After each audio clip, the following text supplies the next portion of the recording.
Jamari hit us up from Spartanburg, South Carolina, and he asked, which coaches would I say are feeling the most pressure this year?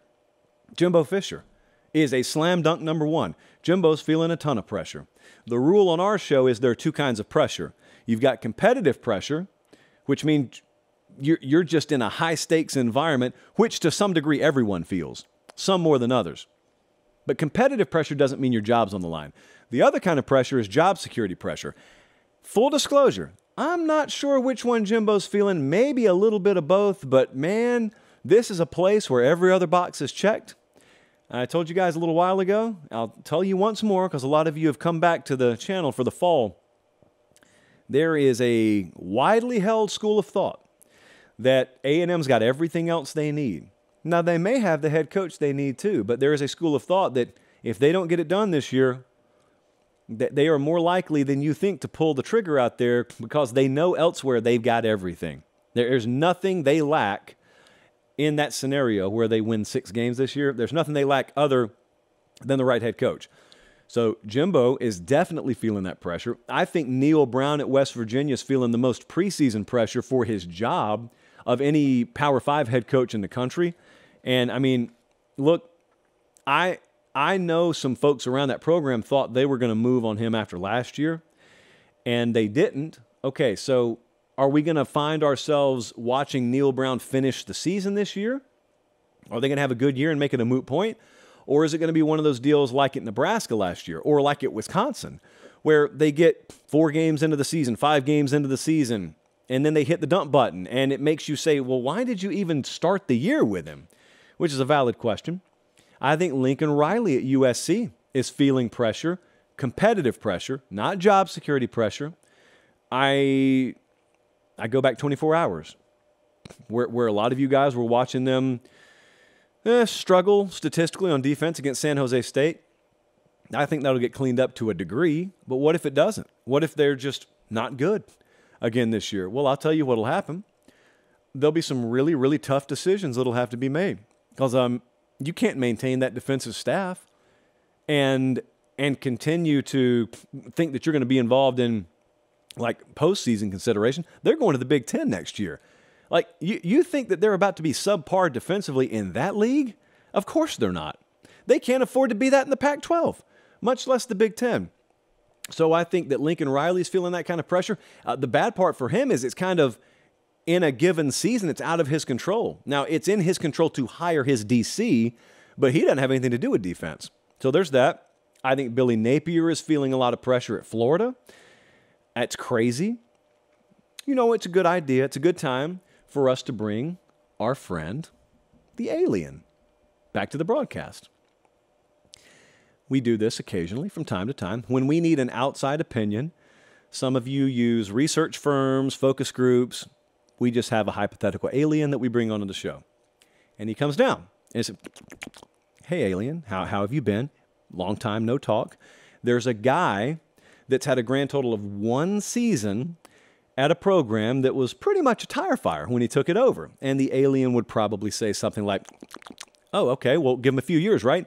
And we say, not so fast, alien. A lot of these people want it in a microwave, at which point you explain to the alien what a microwave is. And I think the alien, or any outsider for that perspective, would look and say, all we are saying is give Billy a chance. And those who are in the Florida fan base look back and say, we don't feel like taking time to do this. He's got the portal. He's got everything at his disposal. He needs to be a lot better this year. Now, you may think that's irrational, but it's reality. And so look, here's the good thing for him. Their over-under's 5.5 in the win column, or the win total. So if they go 7-5 this year, we can legitimately say he overachieved. I think they're going over 5.5 wins, by the way. I've got him top 25 in the JP poll. So means nothing. He's still got to follow through on it. It would be very good. It would be very, very good for him to get that first win at Utah by any means necessary this Thursday.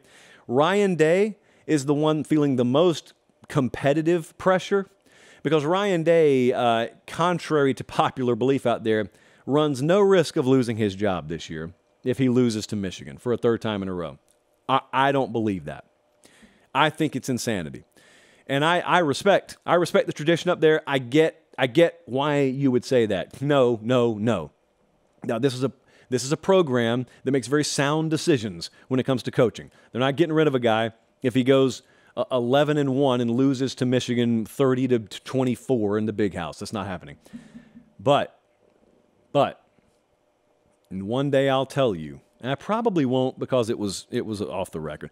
I had a little talk with Ryan Day about that last month. He gets it, man. He gets it. He doesn't shy away from it. He knows what time it is. And so if any of you had started to think about feeling sorry for him, don't. He doesn't need you to. He doesn't. No one up there does. Shout out Jerry Emig there, getting some FaceTime, just barely. I think still, though, knowing the unique dynamic of that rivalry, Ohio State-Michigan, and knowing how much they out-resource everyone else up there, it's so weird. If the alien was still here, he already flew back home. If the alien was still here, I would try to explain to him, it doesn't matter if you win all of them. If you lose that Michigan game up there, in this sport, it's considered a failure. Gasp. Yeah, that's pressure. It's real pressure. Can you imagine how uncomfortable life is if you lose consecutive games to Michigan, much less 3 in a row, which hasn't happened in that series this millennium? That's pressure. He's not going to lose his job, but that's pressure. And Steve Sarkisian at Texas. Hey, you got everybody with a live microphone in their face from coast to coast, me included, telling you that this team's going to be really good this year. And it's easy because we don't have to coach and we don't have to play. So I can confidently tell you it's been easy for me to say what I've said about them. I don't have to back it up. They do.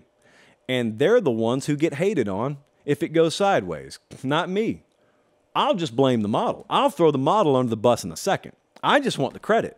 I have no interest in the blame. But Steve Sarkisian can't duck the blame. He's got to take the blame. And so if they don't win 10 games, if they don't win the Big 12, it's a failure for them this year. I think they know it. I think Steve Sarkisian believes the same thing.